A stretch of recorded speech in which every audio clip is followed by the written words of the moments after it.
welcome to Cheap Joe's Art Stuff. My name is Julie and I'm here to impart some knowledge to you today via a 2-minute art tip.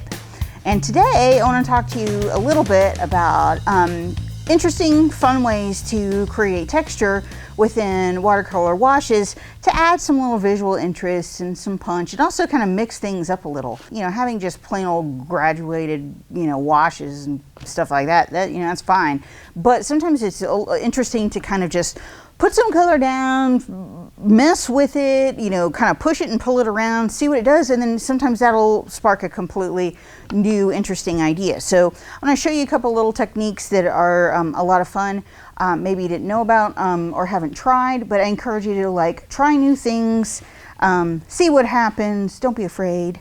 So what we have right now is, this is a sheet of 140-pound Kilimanjaro. This is out of one of our sample packs, which is a wonderful way to try paper.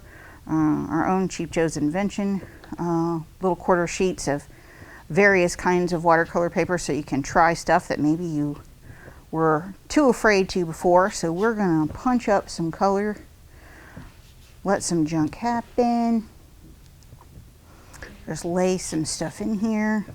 Got my huge quill brush that I really like. My friend Leslie got me into using these because they're just so floppy and fun. So we're punching things in with some American Journey here. This is some shadow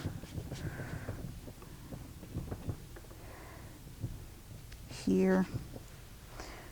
So some fun things that I want you to consider when you're playing around is we're going to run some things through this watercolor and change up the effects and just try some new stuff. So one thing I got is some wizzled up tissue paper. And good night, we're going to have plenty of that left over coming up soon.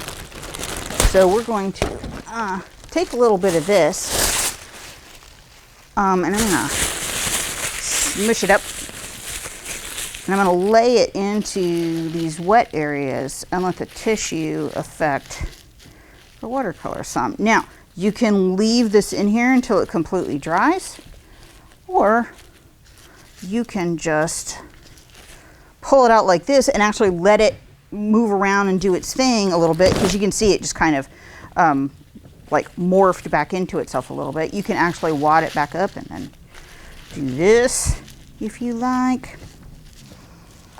And then pull that back up.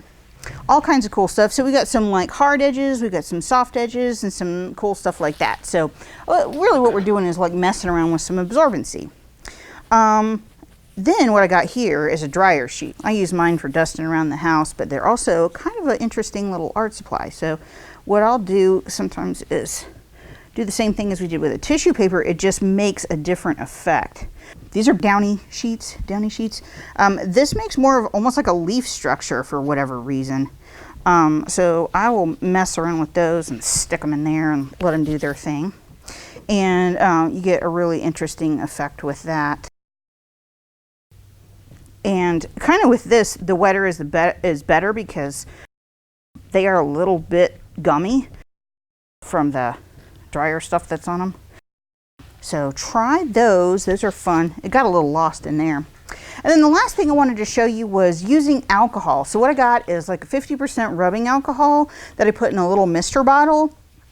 And we're going to punch up this water and color a little bit so we still have some active space to play here. What we're going to do is we're going to mist this area with some rubbing alcohol. And what the rubbing alcohol does is it actually disperses the color. You can also get the same effect with putting some witch hazel in a mister bottle. It's a little less dramatic, but they both have basically the same effect. So I wanted to show you a little bit about how that works here. You can see that it just kind of pow, it does a lot of interesting stuff to the watercolor. And it's kind of gorgeous. So you can see that there's a lot of interesting irregularities that you can create with these different effects. Try lots of stuff. Try yarn, or I've tried like twine and all kinds of different stuff, because the little hairs on the twine make different shapes and all kinds of stuff. But just experiment. Don't be afraid, and make sure to get yourself some paper that you aren't that worried about like how exactly, you know, everything is going to turn out. These can make great starts for different paintings. These can make great collage pieces later on. So just let them become part of a library. Let them, you know, let it be whatever it's going to be. It's a great learning process, and we're sure that you will find something new that you will enjoy.